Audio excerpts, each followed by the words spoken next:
Good evening.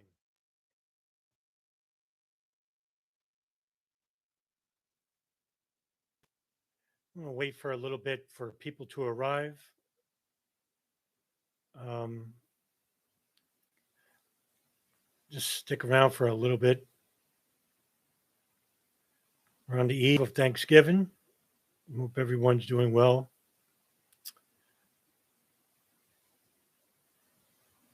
The nature of the topic is important because it basically is a operation uh, which was led by the Central Intelligence Agency um, in regards to a capture or kill operation of Osama bin Laden and Al Qaeda. And it was at the time, the largest CIA led operation in existence, uh, in which I'm hoping to describe to you in full as the best I can. So, with tonight's discussion, I'm going to be using a lot of reading material, documents, and files that are going to help uh, elucidate the information to you. And I'm going to share some of that documentation in the description at the end of the video, which you'll be able to read for yourself. It's an important operation and something that many people don't even talk about. I see Ecom is here. And so let's talk about the operation known as Jawbreaker. But before we can get into the details of the operation, what led to the operation? Well, we have to talk about the events of September 11, 2001. But it was immediately after the events of September 11, 2001, in which the intelligence came in that Osama bin Laden had some level of responsibility for the attacks themselves. Now, the CIA back in 1999 constructed a plan which came after the heels of the 1998 U.S. Embassy bombings in Kenya and Tanzania, which killed 224 people. Tenet had declared war on Al Qaeda in December of '98, just 3 months after the bombings had taken place. And Tenet had given his newly appointed counterterrorism deputy, Kofor Black, the authority to outline a plan of attack against Al Qaeda. So, in July of 1999, Black had drafted an outline, just basically called the plan, which was to locate and destroy Al Qaeda and Bin Laden, and it had been briefed to the CIA operational level personnel in a meeting and to the NSA, the FBI, and other partners involved. And according to a source close to the CTC, the Counterterrorism Center, the baseline draft went like this, quote, pull it up. Kofor Black and his new bin Laden unit wanted to project into Afghanistan to penetrate bin Laden's sanctuaries. They described their plan as military officers might. They sought to surround Afghanistan with secret covert bases for CIA operations, as many bases as they could arrange. Then they would mount operations from each of the platforms, trying to move inside Afghanistan and as close to bin Laden as they could to recruit agents and to attempt capture operations. Black wanted recruitments, and he wanted to develop commando or paramilitary strike teams made up of officers and men who could blend into the region's Muslim populations, end quote. This outline basically was a combination of intelligence reports that were coming in from the uh, Jalalabad office station in Pakistan, as well as intelligence reports from Afghan officials on the ground. And so you had a number of different people that were involved in giving intelligence. This would later come back to haunt the United States because much of the information coming from Afghan warlords, who were known to turn on the drop of a dime if the price was right, in regards to many detainees that were held at Guantanamo. And at one time, Guantanamo held up to 750 detainees. Many of these people had to be let go because they had no affiliation with Al Qaeda or the Taliban or any other intelligence groups. Many of these warlords basically took reward money for handing in competing Afghans because they're very vindictive, these people, regarding uh, tribal culture.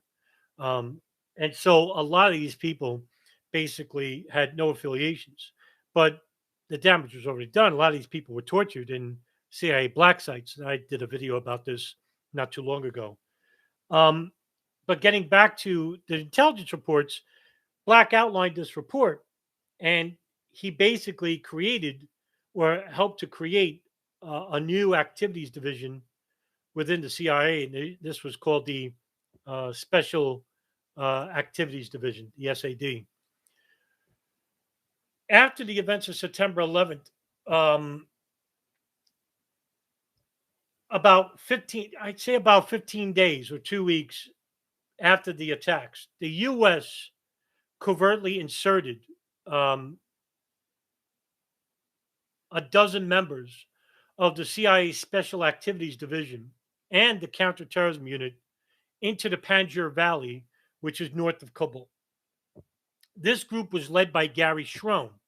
Now, Gary Schroen, just to give you a slight background on him, Schroen is a now retired CIA officer who worked for the agency for 35 years. Um, he worked as the deputy chief of the Near East Division and the director of operations in 1999, a post he held until 2001.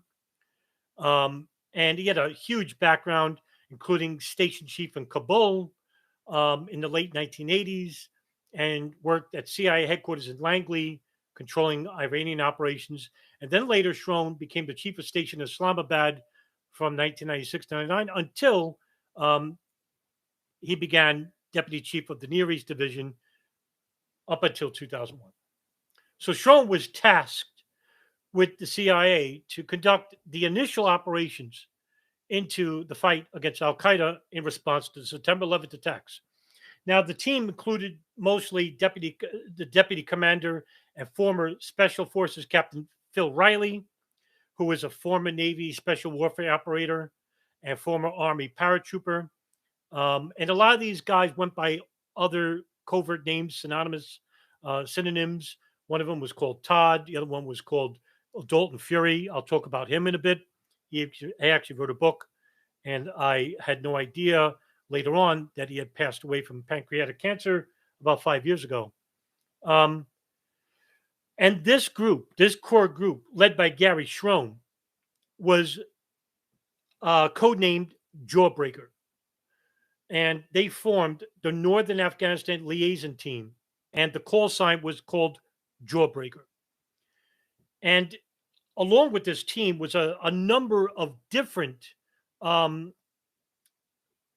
special forces groups from the United States and abroad, which involved the members of the 1st Special Forces Operational Detachment, or known as Delta Force, the CIA's Special Activities Division, which I mentioned before, the 5th Special Forces Group, Airborne Rangers, the 160th Special Operations Aviation Regiment, Airborne, the Special Boat Service, which is the United Kingdom's Royal Navy, which got these soldiers to the point in Afghanistan, the Secret Intelligence Service, also known as MI6, Intelligence Service of the United Kingdom, and the Kommando Specialkraft, which is the special forces of the German military.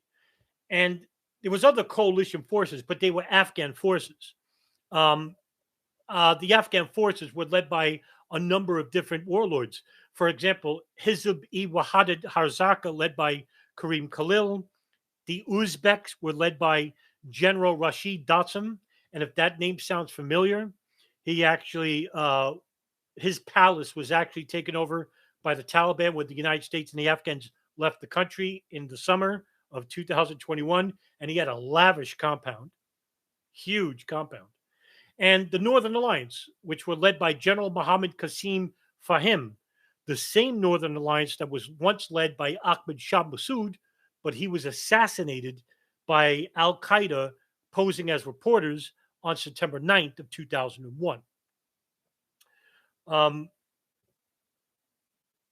and so the CIA and the CIA's counterterrorism unit began calling up a very select group of individuals who would later become part of the largest operation in the agency's history at that time. And so the director, George Tenet, would end up tasking Hank Crumpton to work with the Counterterrorism Center. Now, Crumpton was a long serving case officer who, at the age of 23, was the youngest trainee in his class. He was considered a brilliant analytical mind as well as a great field officer. He wasn't somebody who was taken from the straight from Langley straight to management. This guy actually worked his way up there, and now currently he did a interview with 60 Minutes, where now he's in charge of I want to say psychological warfare or something like that. I just did a video, no less, about the operations of how covert intelligence agencies like the CIA conduct um, psychological operations, or known as psyops, or psychological warfare, using the mass media. And I did a separate video on that, in which you could view at your pleasure. It got a lot of views, which I'm very surprised anyway. And so this group created by Crumpton, um, he wanted to bring forth a militant type of atmosphere to the CTC involving Jawbreaker. And so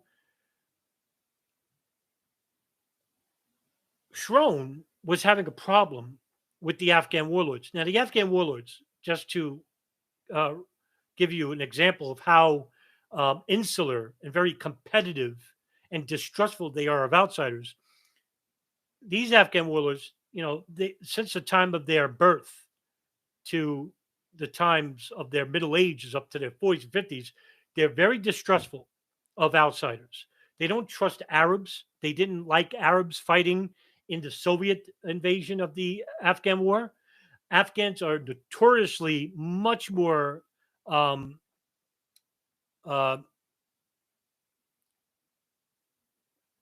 capable in terms of fighting within their own regiments. They don't like, and that's why they never accepted Arabs within their ranks. Very few did. People like Abdul Rasul Sayaf and Juladdin Haqqani. And if that name sounds familiar, you probably are familiar with the militant group in Pakistan called the Haqqani Network, which was derived from him, in which they invited Arabs to join their ranks. And their ranks swell because after a time, the Soviets would actually liquidate so many Afghans that the Arabs were replacing the dead Afghans, nationals, in the fight. And basically, I think Arabs made up about 10% of the fighting force during the Soviet invasion of Afghanistan. Very small group. And of course, I did a live video about Osama bin Laden and the formation of Al Qaeda, which came from a training camp in Afghanistan called Al Masada. Go take a look at that to get an understanding about that.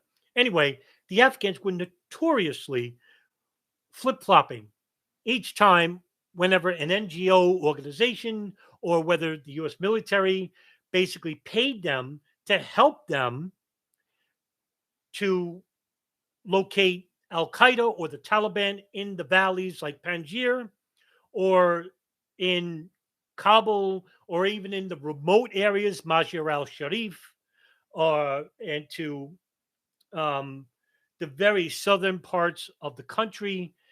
And in the northern parts of the country, it's very mountainous. And the fighting that's involved when you have like a Taliban at an elevated position and you have these American, even though they're special forces fighters, they're just not trained or capable of fighting at such a level. And there was an interview done by um, a nickname called Dalton Fury, and he basically wrote a book called Capture or Kill Bin Laden, which was an excellent book, by the way, um, in which he says that the mountainous region in the White Mountains, right, which was basically north of the country, which separated Afghanistan from Pakistan, and said that Al Qaeda and Taliban were situated there, and the Americans were coming from a lower position. So they're fighting uphill against an elevated enemy. And anybody will tell you it's such a hard position. But the Afghans, the Taliban, were used to it, and so were the Arabs. So they had an advantage there. Okay, so the Afghans that were aiding the Special Activities Division, the CIA, into the mountainous regions by Gary Schroen were having a hard time. And this was basically a culture shock. The CIA didn't have many Arab linguists, so they were relying on Afghans to basically translate what the tribal leaders were saying to the CIA and the special forces. And sometimes the messages weren't really authentic in their translations. And sometimes they just got the translations wrong. Pashto is a very hard language. Farsi is another hard language. And there's basically a disconnect. Schroen was having a problem. And the problem came from not only that, translations, communication, but also a lot of these Afghan tribal leaders were sympathetic to the Taliban and Al Qaeda. And if the money was right, they basically would fight, but not all the way. And we're going to see this in the second half of the Jawbreaker operation, in which you'll get a better understanding of how this operation could have been successful, but it wasn't. And so what happened was that Schroen was basically at a standstill, not making too much progress. Um, and so just days after Schroen leading the operation, 2 weeks, basically on September 28, 2001, the British, led by his Foreign Secretary Jack Straw, approved the deployment of MI6 officers to aid the Americans in the battle, which was called the Battle of Tora Bora. And they were utilizing people involved with the Mujahideen as far back as 1980s. So the British basically were very good allies to the Americans up until this point. And they had language skills, which was such a huge component in helping the CIA Special Activities Division in this fight. But at the end of the month, a handful of MI6 officers with a budget of, say, I don't know, $7 to $10 million, which were basically most of that money was going to persuade these Afghan tribal leaders to help them in the fight against the Al Qaeda and Taliban, were basically, getting rich. So a lot of these tribal leaders were really becoming millionaires because the CIA was giving them money. And so where was this money coming from? Now that's the debate, whether you want to say it came from the State Department through the drug trade. I don't know. And that's not really elucidated in the books I've read. And the two books I've read on the subject, which was called Jawbreaker, which was written by Gary Berntsen, and Capture or Kill Bin Laden, which was co-authored by the name Dalton Fury. That's not his real name, but that's the name he went by. And I guess they didn't ask questions about where the money was coming from. Okay. So Schroen complained to Hank Crumpton, who is the commanding operator or commanding officer in charge of Jawbreaker, in which he was tasked by Cofer Black of the counterterrorism unit to head the operation. Cofer Black basically told Hank Crumpton, "You're to just do one thing: capture or kill Bin Laden. I want his head in a box." That's what he said. And even Gary Schroen, who's a longtime officer, almost 40 years, basically said that sounded juvenile, because Cofer Black was basically management. And the problem was that these guys on the field, people like Gary Schroen, Hank Crumpton, Gary Berntsen, or a Billy Waugh, legendary field officer, these guys were like legends basically in the agency, but they had a disconnect between management, or they have a nickname called the third floor. I believe it's third floor or seventh floor, third floor. So the management were basically people who were taken out of Langley who basically wanted to work in an office. And those guys were ass kissers. And so they went straight to the top. The field officers were much more proud. They didn't give a crap about brown nosing. And so they had like a disconnect with management and the case officers. So when George Tenet became the director of the CIA in the late 1990s, he wanted to refurbish the CIA because up until that point, the CIA had a black eye in the public eye. After the Church Committee hearings in 1977, when they gave their final report about, the assassination attempts in Central America, Iran-Contra later on, a huge black eye in the CIA. They went right underground. And when Tenet wanted to show that the CIA could be trusted to the public eye, and he wanted more. He's a very proud man. But the CIA officers basically didn't trust Tenet or Cofer Black and didn't like management. And Tenet basically, I think it was according to Gary Berntsen in the Jawbreaker book, he forced retirement and fired over 200 field officers. And a lot of them were replaced later on by case management officers or management. And so a lot of these people didn't have the prerequisite skills to ascertain field operations, covert operations. And that's what's missing even today, because 20 years later, a lot of those people that were initially hired by Tenet are still there today. And so Schroen complained to Hank Crumpton about not getting really anywhere with the Jawbreaker team or making any advances toward Al Qaeda and the Taliban, even though that the United States military up to this point was using aerial bombings to destroy a lot of these caves and a lot of the Taliban outposts north of the country. The southern Afghans basically were taking over southern Afghanistan. In quick time, the Afghans were basically fighting on the ground while the U.S. military was bombing, aerial bombing, day and night. And that basically decimated a lot of the Taliban. And Taliban had a lot of people, thousands of people.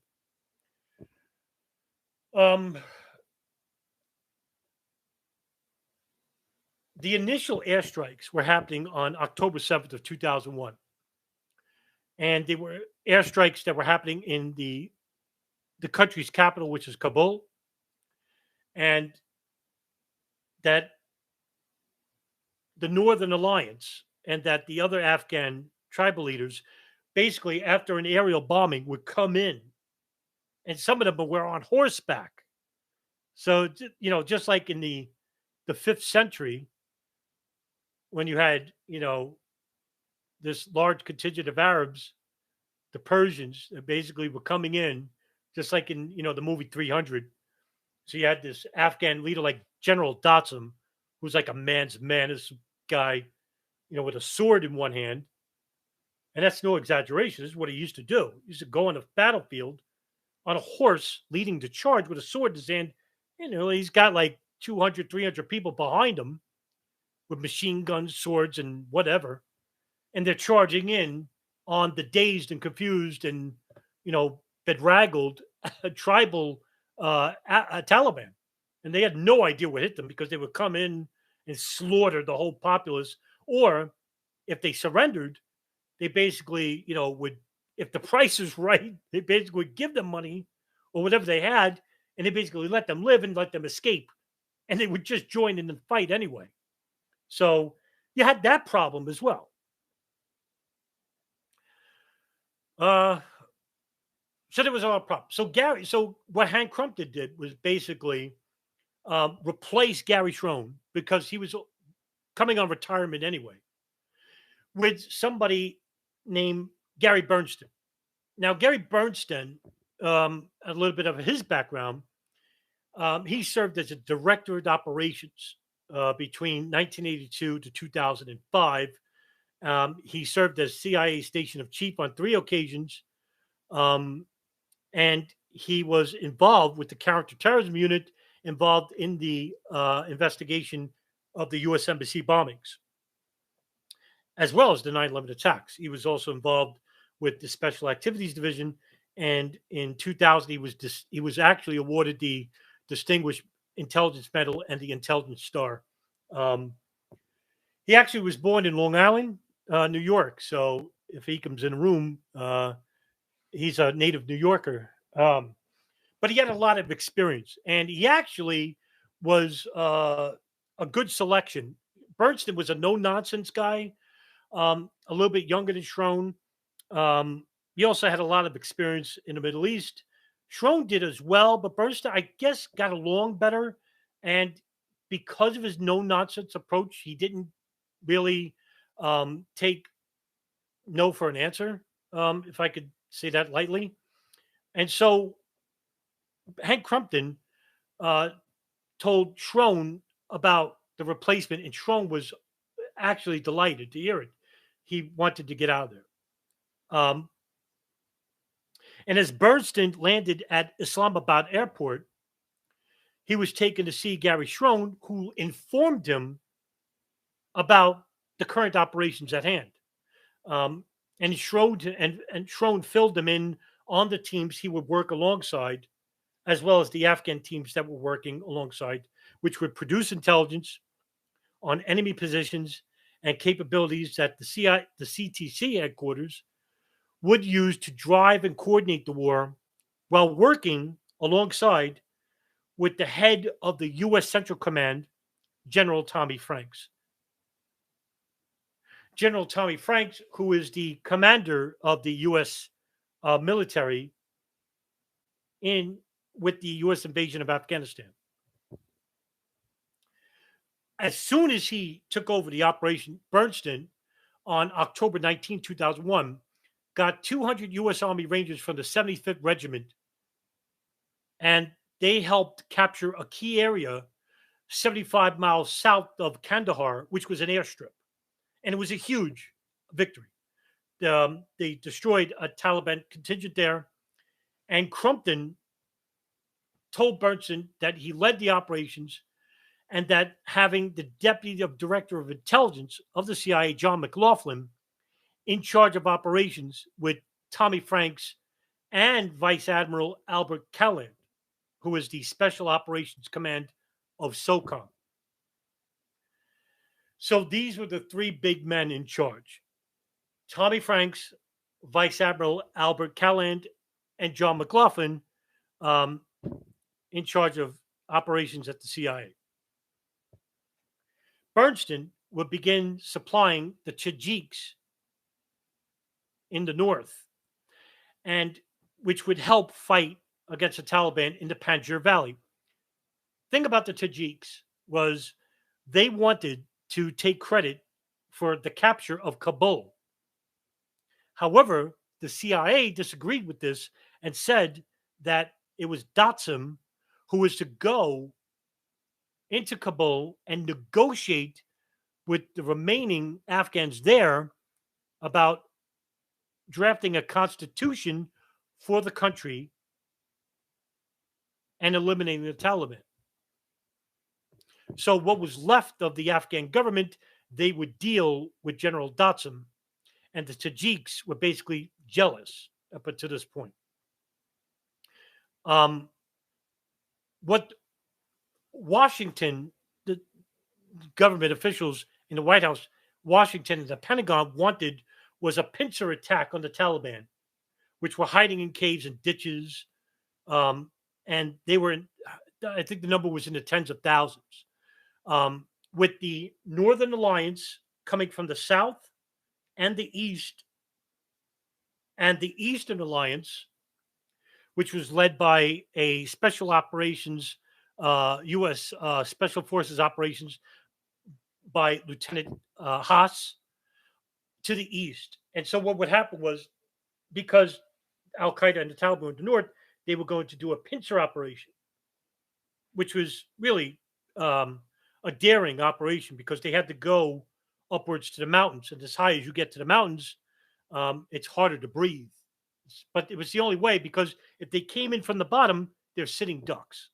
And there's a valley at the bottom, Panjshir Valley. And so it's really hard because they'll just get gunned down.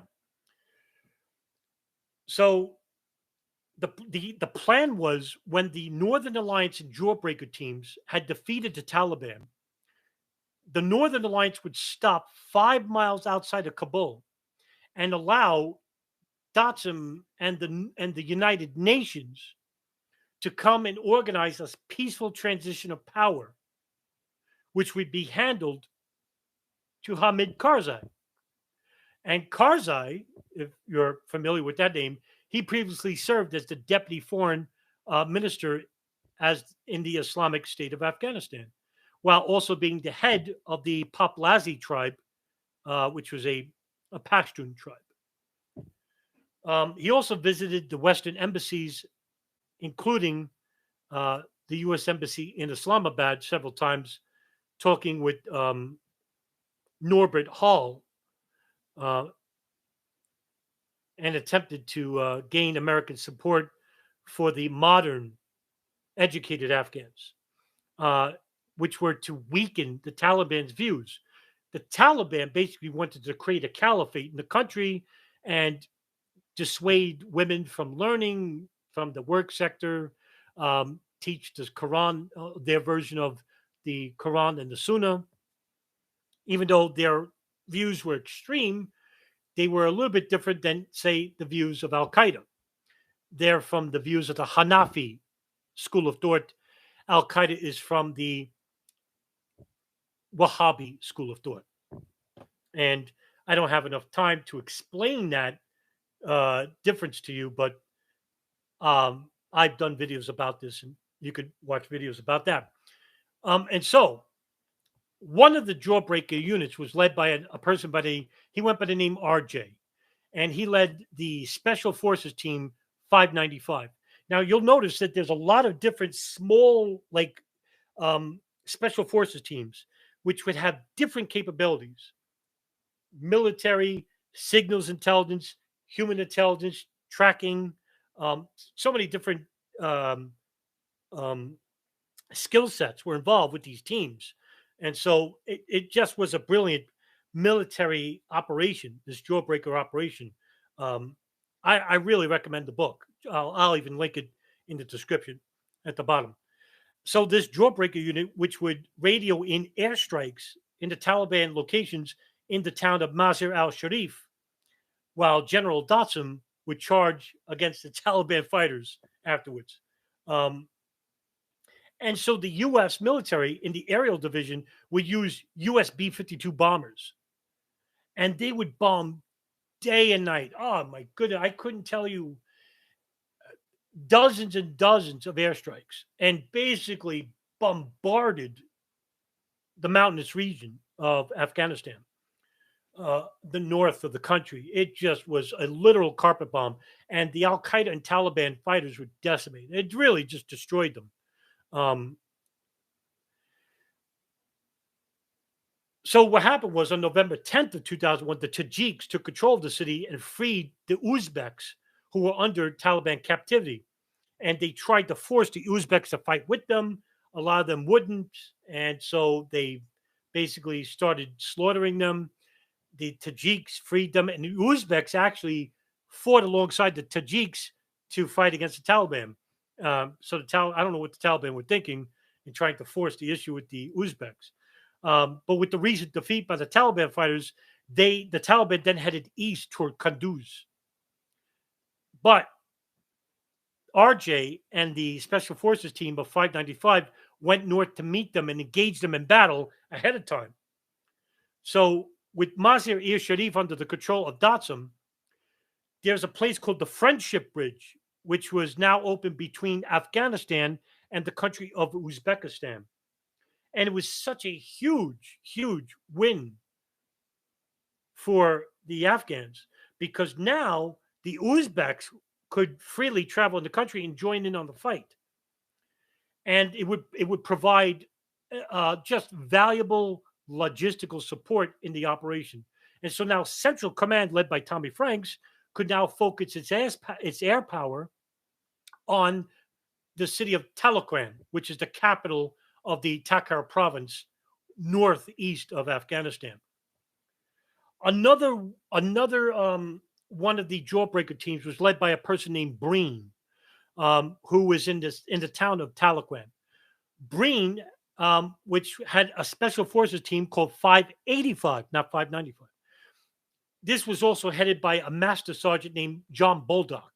Now, John Boldock was relentless, as he was really dependent on airstrikes, and he would use not the B-52 bombers, but instead he used the powerful airstrikes from the Spectre C-130s, which are these big, heavily armed, long endurance aircraft.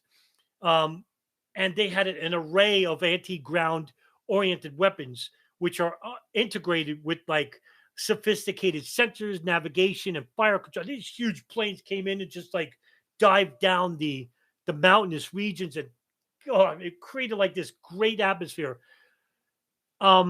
And there's very few videos, but there is one video by Associated Press which shows these planes just quite huge. I mean, man, if I was a Taliban Al-Qaeda, I'm like, man, we have no shot, right? And so John Bolduck, the master sergeant and part of the 585 unit, called in these airstrikes, and the Taliban had they won the town of Taliban in short order. Meanwhile, over at the Shamali Plains, Lieutenant Colonel Haas, who I talked about before, was waiting on orders to begin making advancements. And Berntsen was known as a calculating individual.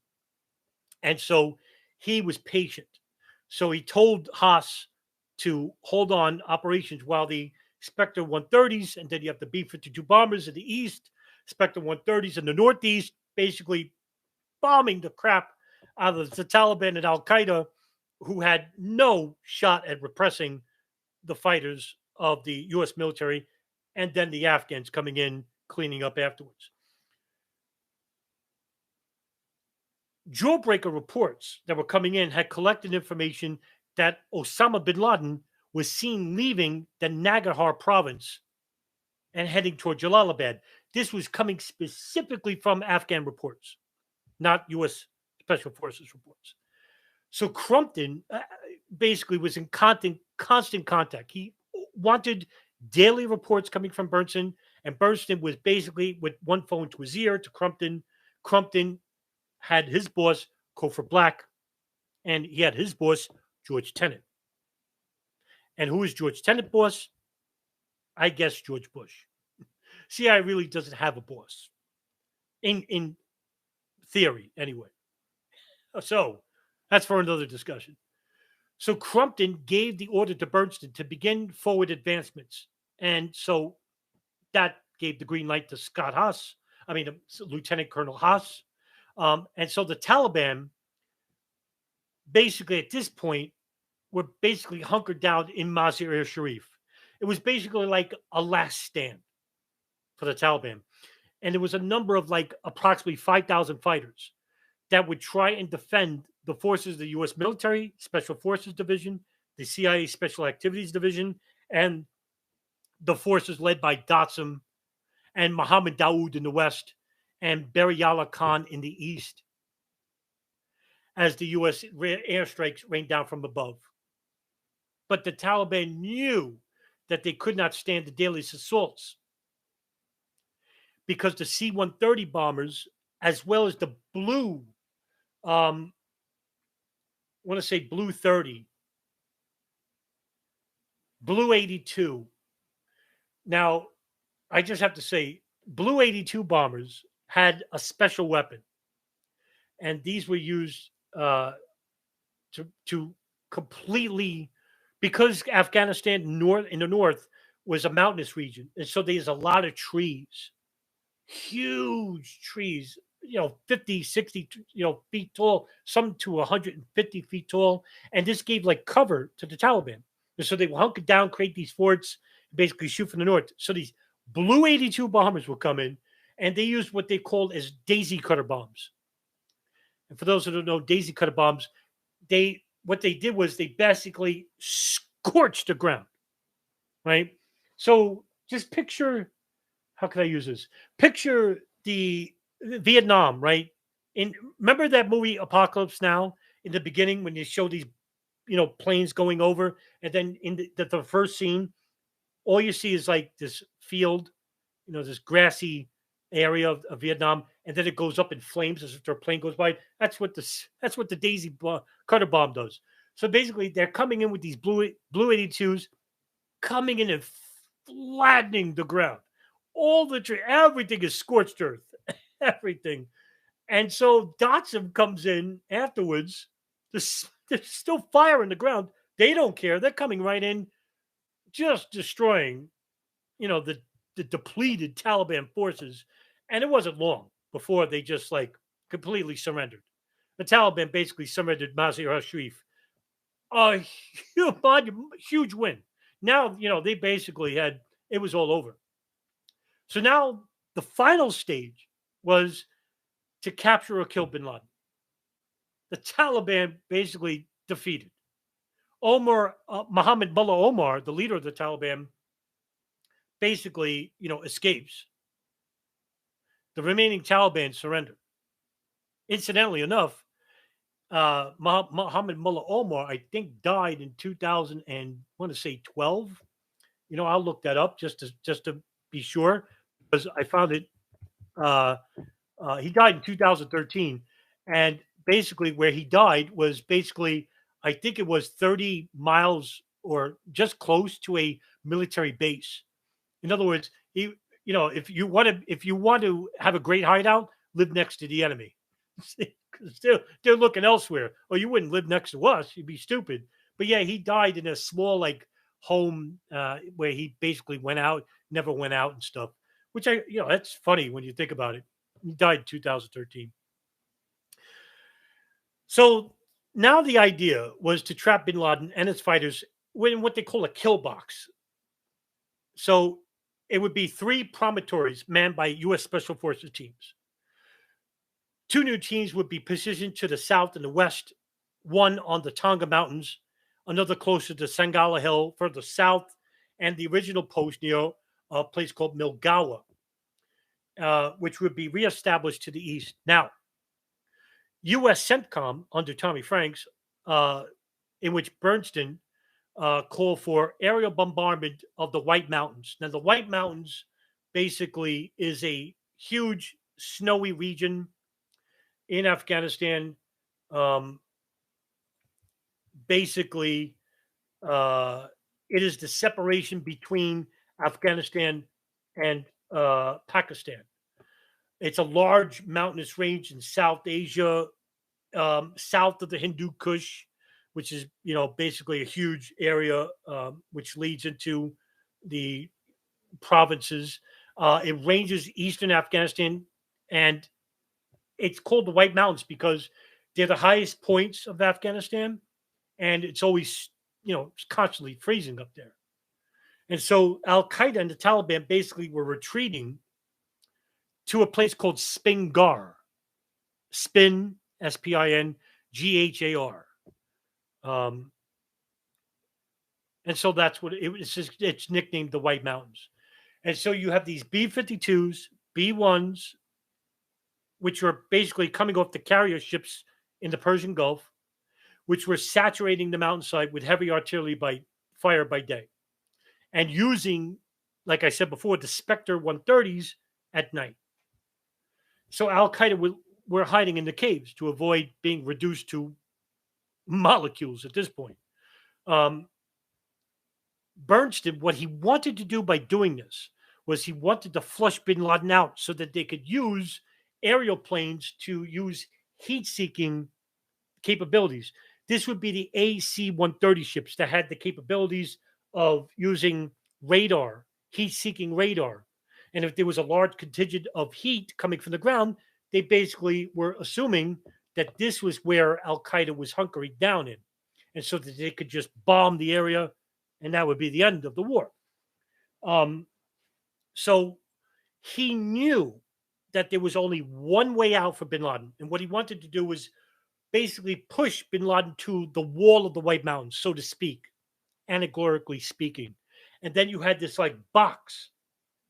Here's the mountains, here's the box of special forces that were surrounding the east, the west, and the southeast using the Special Activities Division of the CIA, the U.S. Special Forces of 595, 585 units, all skilled at using human intelligence that were coming from the Afghan fighters.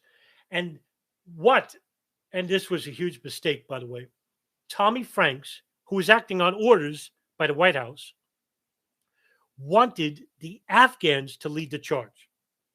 Now, look, it was no secret from the CIA, even to Gary Berntsen, even to Gary Schroen, like I said before, that the Afghans could not be trusted.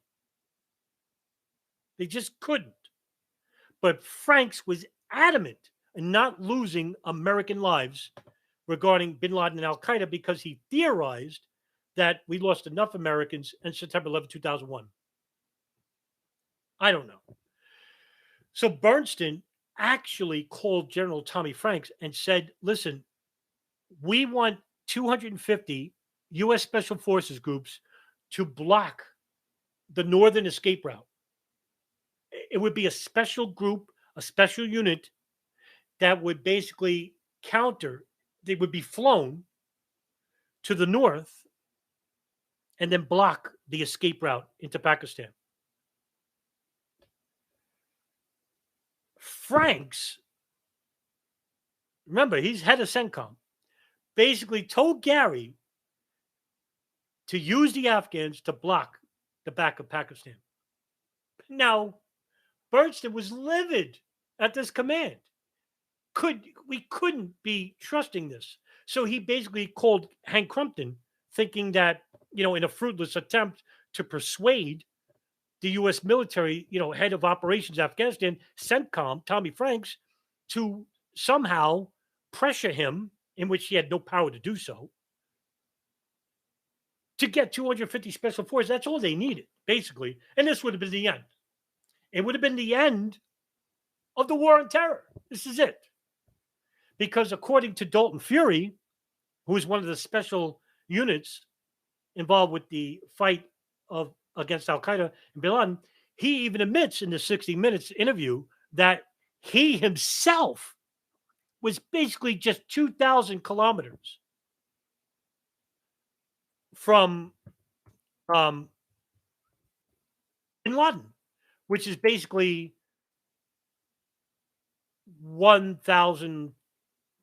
500 meters, 1,500 meters from bin Laden, I think. I'm sorry, 1,000 miles. 1,000 miles from bin Laden. He was that close. Meanwhile, Al Qaeda, who is basically also in Kandahar, a small unit, about 260 miles north of Kandahar, in the town of Gardez, one of Al Qaeda's military commanders, and this is important, this was a huge loss for them, a fellow by the name of Mohammad. Now, I know you've heard him mentioned that I mentioned him before. He had a previous name called Abu Hafs al-Masri from the Egyptian Islamic Jihad. He later renamed himself Mohammad. He became the military commander of Al Qaeda when its original military commander, Abu Ubaidah al-Banshari, died. in a ferry accident. He drowned in British Columbia, or in a river in British Columbia. And so Mohammed Attab became the military commander, and he was a very shrewd individual. Bin Laden really respected him, and he was a primary reason for the training of Al Qaeda in the mid 90s when they became a terrorist group. It was Mohammed Attab that basically trained them in the arts of guerrilla warfare, bomb making, and whatnot. And he was killed by an airstrike. It was considered a huge win for the Americans at that time because nobody killed a higher up in Al Qaeda. And yeah, later on, we captured some recruiters like Abu Zubaydah and Khalid Sheikh Mohammed um, and uh, Ramzi bin Al Shib, a financier, low level. Yeah, we captured some of these people, but nobody as high up we ever killed or captured. So yeah, it was a huge deal to kill this guy. And so what they did was when they looked through the remnants of the bombing of Mohammed Attab's hideout, while they were digging through the rubble of Mohammed Attab's house, during a search of the rubble, they found important documents such as training manuals, which I basically posted on my WordPress. So the Al Qaeda training manual is basically for public view. If you want to look at that, go to my WordPress and type in, Al Qaeda training manual, and you'll see it.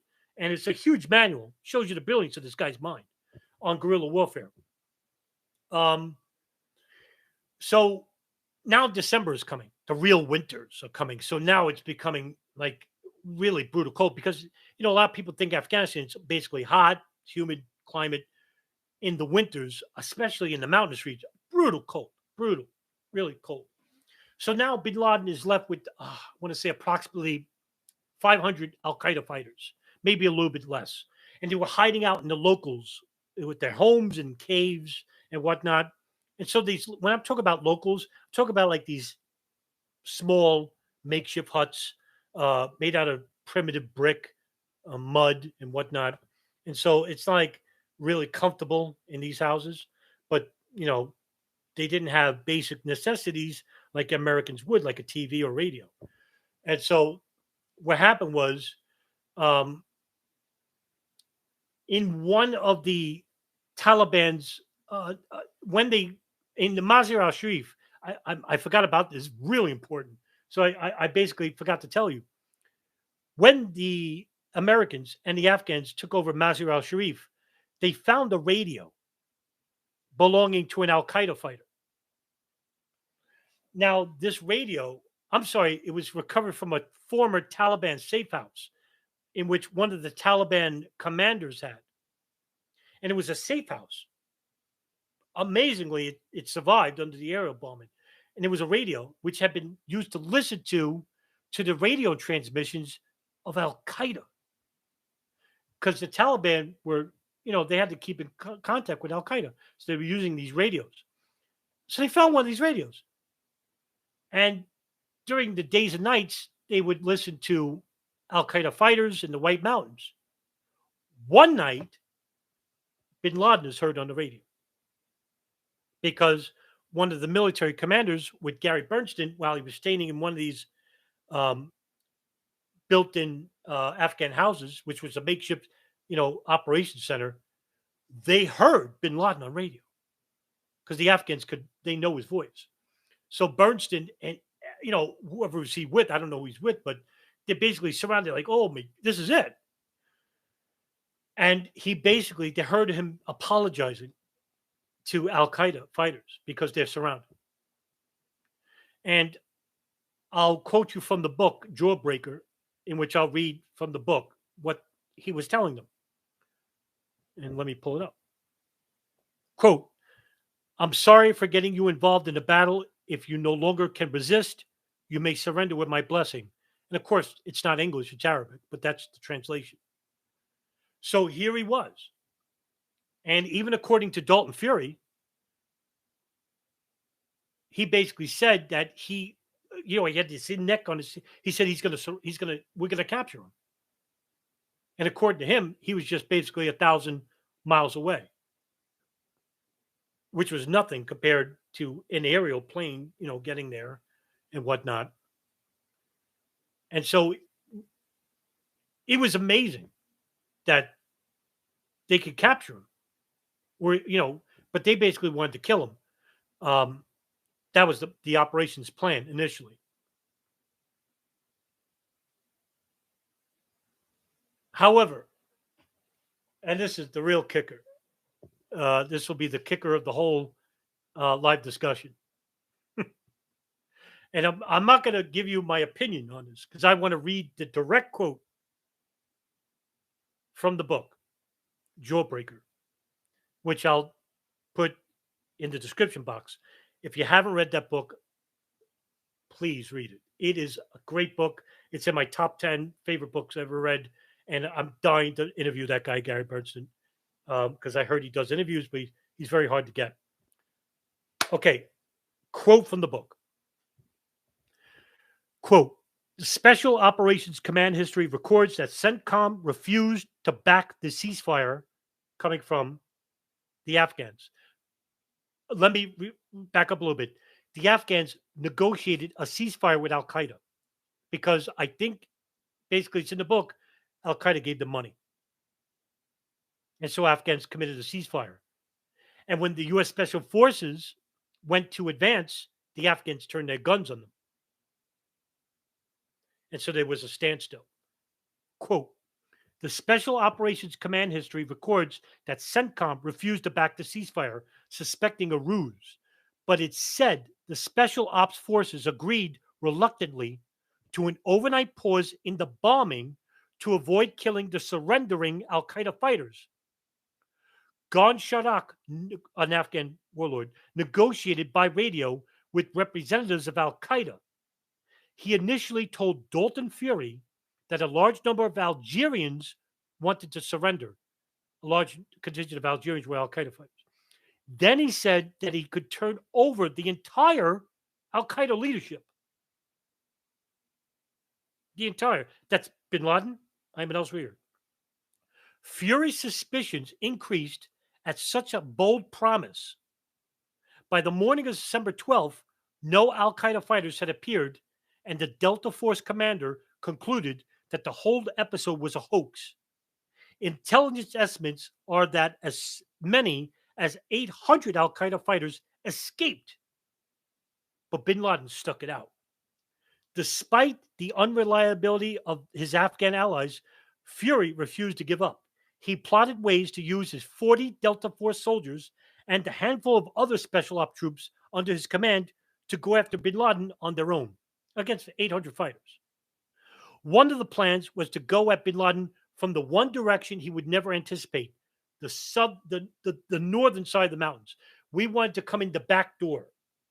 Fury explained later, pointing on a map to the side of the Tora Bora enclave facing Pakistan. So in other words, they would attack from the south, but they would have to travel north. The peaks there rose to 14,000 feet, and the valleys and precipitous mountain passes were already deep in snow, feet high. The original plan that we sent up through our higher headquarters, White House, Delta Force wants to come in over the mountains with oxygen tanks. Coming from the Pakistan side over the mountains and come in and get a drop on Bin Laden from behind. Now, end quote. This was basically Berntsen's idea because Berntsen had complained to Hank Crumpton, like I told you before, about getting 250 Special Forces fighters to come from the top of the mountains and come down south, effectively blocking the pass. Dalton Fury, completely outnumbered with this small contingent of groups, didn't care. He was going to use 40 of his guys against, what according to the book, 800 Al-Qaeda fighters. He probably wouldn't have been successful if he did it. And it was basically almost a suicide plot. But he said that I was so close enough that I could have, we could have probably seen him and maybe got to him. I'm going to read you the rest of the quote because this is huge important. Huge important. This is coming from the same book. Quote, The audacious assault was nixed somewhere up the chain of command. Undeterred, Fury suggested dropping hundreds of landmines along the passes leading to Pakistan to block bin Laden's escape. Ingenious idea, right? So, according to Fury, the first guy blows his leg off, everyone stops. That allows aircraft like the C-130 Spectre to overhead and find them using the heat-seeking technology. And when they see all these heat sources out there, they see this is the large group of Al Qaeda moving south. They can bomb them and kill all of them. Now that's an ingenious plan when you think about it. That proposal was rejected. About the same time, Fury was desperately concocting scenarios for going after bin Laden and kept getting rejected by the chain of command. Why? End quote. Why? Because USCENTCOM, Tommy Franks, was well into planning for the next war, the invasion of Iraq. This is going to be really important coming up in just a minute, because I'm going to tell you why bin Laden escapes and why it's important. Now, Tommy Franks, of course, like I said before, is taking orders from the White House. Bin Laden escapes right from the joys of victory. Now, it's reported from news reports over the years that he split his group in two. So, according to the Jawbreaker book, 135 of the men headed east into Pakistan, and over 200 others, including bin Laden, left for the Pashtun tribal areas of the Panjshir, guided by members of the Ghazali tribe, which is a local Pashtun people sympathetic to Al Qaeda and the Arabs. And so you had the rest of Al Qaeda just staying in Afghanistan. Now, I'm also going to read you from a report, which is entitled, and I'll link this important document in the description. It's entitled "The Last Good Chance: A Reassessment of U.S. Operations at Tora Bora," written by Peter John Paul Krauss, Security Studies Program at MIT. And the report says this: since all we would agree that we should have done is based in large part on what we could have done, it stands to reason an examination of the latter, which would have a significant impact on the determination of the former, while serving as a valuable piece of campaign assessment in its own right. This essay addresses the feasibility and consequences of carrying out the major critique of inserting significant number of U.S. troops to engage Al Qaeda, such as the Tora Bora in late fall of 2001. The mission to capture or kill bin Laden and the Al Qaeda troops required a large-scale block and sweep operations in which U.S. forces, led by the Afghans, would have had to move against the enemy while simultaneously preventing their escape by blocking potential exit routes out of the region. The ability to complete such a complex mission required adequate intelligence, force, size, and skill, logistical support. Interestingly enough, the United States attempted to carry out a block and sweep operation at high altitudes 3 months after bin Laden's escape at Tora Bora in the Shiakat Valley to the south, and that operation was called Operation Anaconda. I'll talk about that in a bit. Now, I also want to go back to another part of the book. All of this, which I'm going to read in the book, is going to come into one huge bombshell at the end. And you'll understand why the cover-up of 9/11 and the Iraq War continued. It'll make sense. Gary Berntsen wrote the following quote. Berntsen, now this is before bin Laden escapes. Days before bin Laden escapes, he's surrounded. Berntsen's leading the charge. I'll quote from the book. Quote,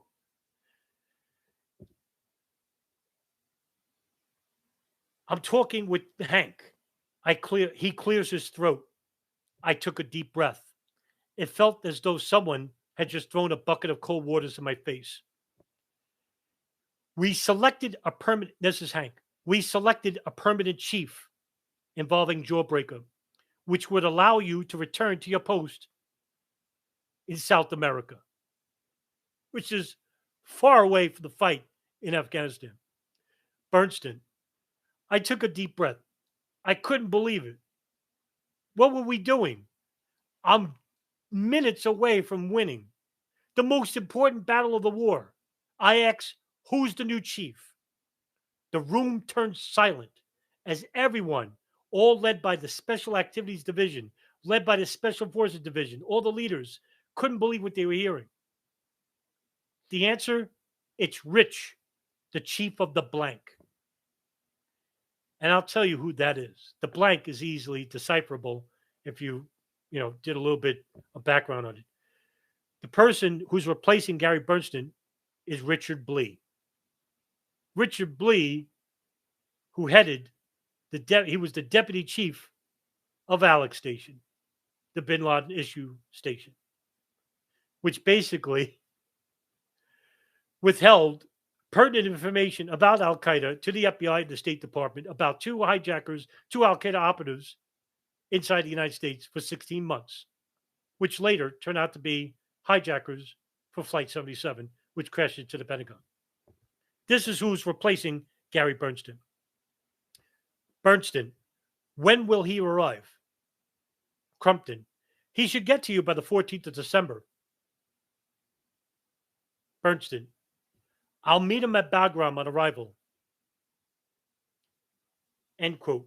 Now, everybody there basically said, no disrespect to Rich, but you have been the only reason why, the main reason why we've gotten this far and why Al Qaeda and Taliban are surrounded, basically decimated, in which Gary Schroen couldn't have done. Berntsen created a miracle in short time. And they're going to replace him with Richard Blee.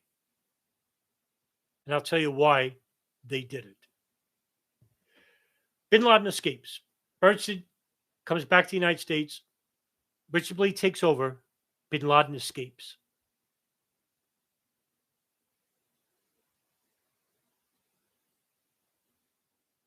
Richard Blee brings an associate with him to act as an assistant toward the Jawbreaker team. Who does he bring? Michelle Ann Casey.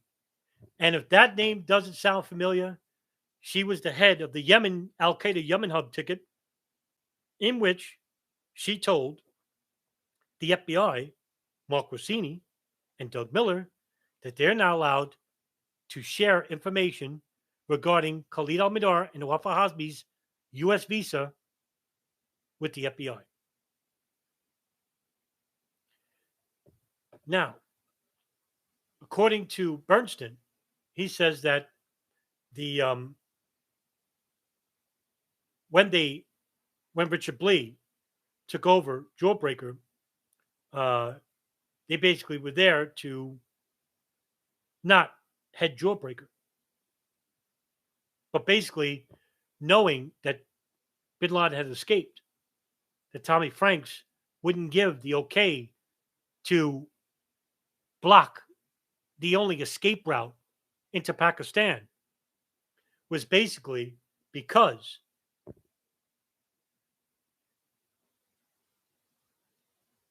let me give you the excuse that Tommy Franks gave.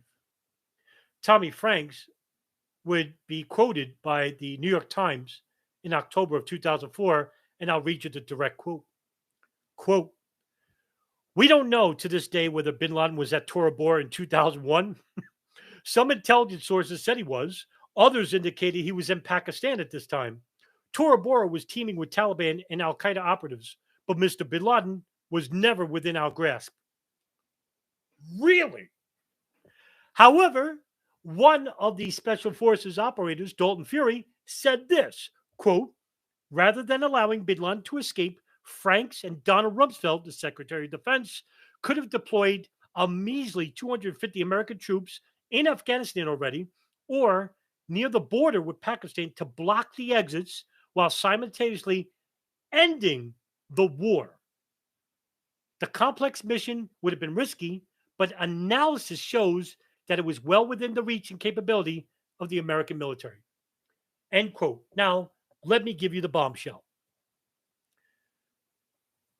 Tommy Franks, head of the USCENTCOM, taking orders from the White House, basically was getting reports that the neocons in the White House, led by Richard Perle, Douglas Feith, Paul Wolfowitz, were already planning the next war, Iraq, because they needed to show that Iraq and Al-Qaeda were involved in the 9/11 attacks.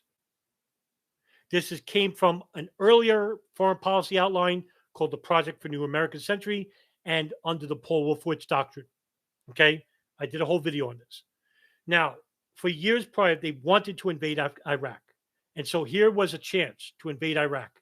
However, if bin Laden is killed, there is no reason to invade Iraq because it would make no sense to invade Iraq if Al-Qaeda is defeated. Now, what I'm employing to you is speculation, sure. But doesn't that sound really sketchy when they basically could have just deployed 200 special forces fighters to block the only exit into Pakistan from bin Laden and Al-Qaeda? They were already surrounded by the U.S. Special Forces divisions and the Special Activities Division of the CIA and Afghan forces. We're talking thousands of people here. Plus the aerial bombardments. I mean, they were totally destroyed. I mean, because of this Operation Jawbreaker, they decimated the Taliban. Taliban were defeated, destroyed. Few remaining fighters. Al-Qaeda was decimated. They could have destroyed everyone altogether, but they weren't authorized to do so. Now, as for Richard Blee and Michelle Ann Casey, according to Gary Berntsen, they weren't there to do necessary operational work with the Jawbreaker teams. They were there to escape the congressional inquiries from testifying at the 9/11 Commission and the Joint House Inquiry. Why? Well, I'll tell you why. Because then they had to explain why the CIA withheld information about Al-Qaeda operatives living inside the United States from the FBI and State Department. Because Richard Blee was he was the deputy chief of Alex Station, and Michelle Ann Casey, who worked at Alex Station, was basically the head of the Yemen intelligence hub in which they were collecting human and signals intelligence regarding the comings and in and outs of the Yemen hub. Who gave them the authorization to do that? Was it Tenet, Director Tenet of the CIA? Was it from the White House? Had to be either or. Someone's guilty here. And there ain't no clean hands. And with bin Laden escaping into Pakistan, the threat of Al-Qaeda survived another 10 years because on May 1st, 2011, he's assassinated. Because at that point, what does it matter? Al-Qaeda basically is no longer a threat. So now they could kill the threat. And instead of capturing him, which would have been a reasonable thing to do, and bringing him back like they did with Khalid Sheikh Mohammed and Ramzi Youssef in the 1993 World Trade Center bombing, Ramzi bin al-Shib, Abu Zubaydah, Mustafa Hasnawi, Abdul Aziz al-Ali, these guys were all in Guantanamo, allegedly having participated in the 9/11 attacks and operating it. You couldn't catch a 6'5" guy with a limp and bring him back to the United States as the ultimate trophy and bring him into the Southern District of New York to face charges? Or were they afraid of what he would have to say? I think it's the latter. Ecom, didn't General Myers, right after the state publicly, write this state publicly that getting bin Laden was never the goal? That came out later. Bush said that too. Remember, Bush did a number of media briefs in which he went on to say, I think it was the White House briefing room where he basically said, "Yeah, we'll get him. We'll get him." This was during the initial stages of the U.S. invasion of Afghanistan, where Bush basically devolved. He basically says, "Yeah, we'll get Bin Laden. He's hiding," and then later on, it's not important to get Bin Laden at this point. And later on, would even admit to the media that Bin Laden's not even important. We have bigger fish to fry, and that was Iraq. So you can understand how Tommy Franks could have been maybe pressured by the State Department at the highest levels of government to say, no, don't kill Bin Laden yet. We need to invade Iraq on the premise that it was Iraq that gave Al Qaeda chemical and biological weapons, which all later turned out to be false. All that information that came from torture from Ibn Sheikh al Libi, who told his torturers from the CIA and a CIA in Egyptian CIA black site, he told them whatever they wanted to hear. Also, false intelligence from Israeli intelligence about a meeting in Prague with Mohammad Atta and Iraqi officials about chemical weapons. That turned out to be just fictitious, made up, never existed. So they needed a reason for Bin Laden to live and to enter a war in Iraq. That Iraq was responsible for 9/11 because they were affiliated with Al Qaeda. And who spread that message? Who helped to spread that message? Paul Wolfowitz, and of course Laurie Milroy. And for those who don't know, Laurie Milroy, I think I'm saying her last name wrong. She wrote the book Study of Revenge. And she even tried desperately. She wrote an article, which was the national interest, in which it's entitled "The World Trade Center Bombing: Who is Ramzi Youssef and Why It Matters," in which she even tried then to tie Iraq to the 1993 World Trade Center bombing. So, in other words, this is a regular neocon, and of course, former CIA Director James Woolsey called the book, brilliant. And of course, it was promoted by none other than Paul Wolfowitz and Douglas Feith, the worst neocons of the planet. So she basically tried to desperately show that there was Iraqi connections going all the way to 1992, World Trade bombing into 9/11, and all this was fictitious. All this was made up. Does she get in trouble for this? No. Not at all. In fact, her book was promoted by the neocon cabinet into pressuring the Bush administration to fight against the Iraqis.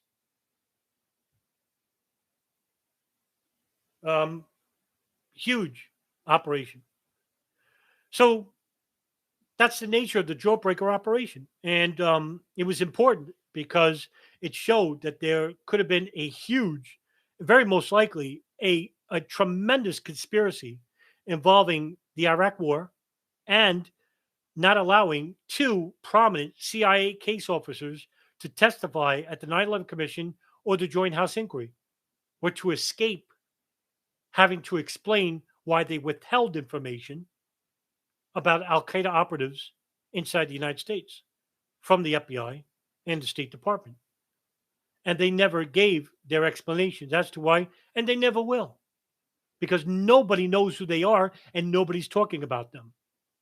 Yeah, I blame the 9/11 Truth Movement because they're still stuck on the idea that there may not have been planes involved. That's why they're an utter failure, because this should be given priority. This, because we can name names. We could show there was a conspiracy to withhold information, and we could show the people who withheld the information. You would think that this would be important enough to talk about on most 9/11 circles, but you won't hear it.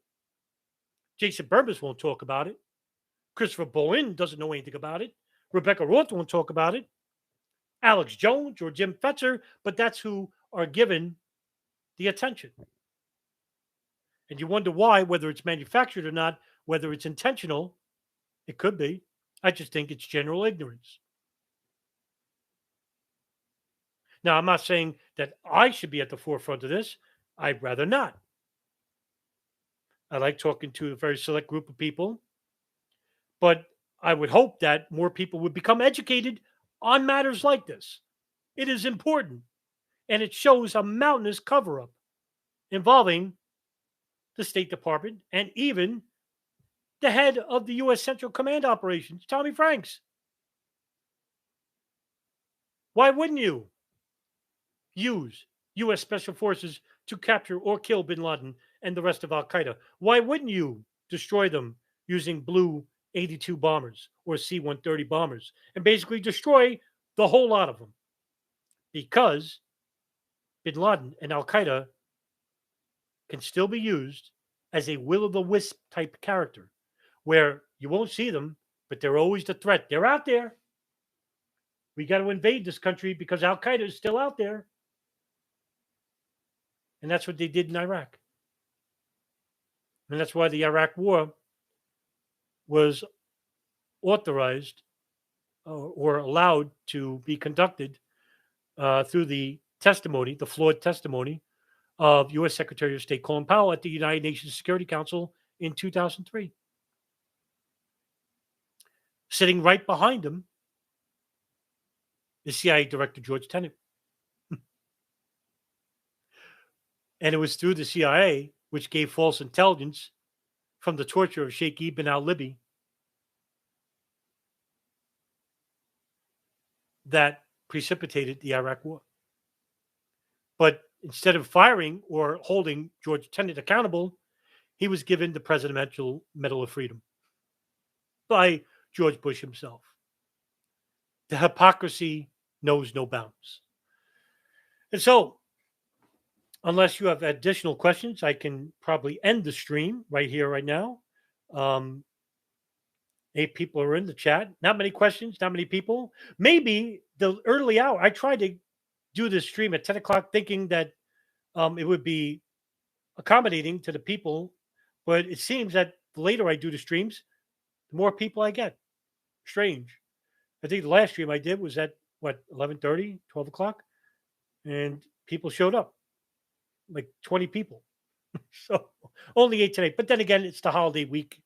And so, people have things to do other than watch me. Who cares? Right? But if you don't have any questions, I can end the stream now. And I guess I will see you at the next stream. Thank you for coming.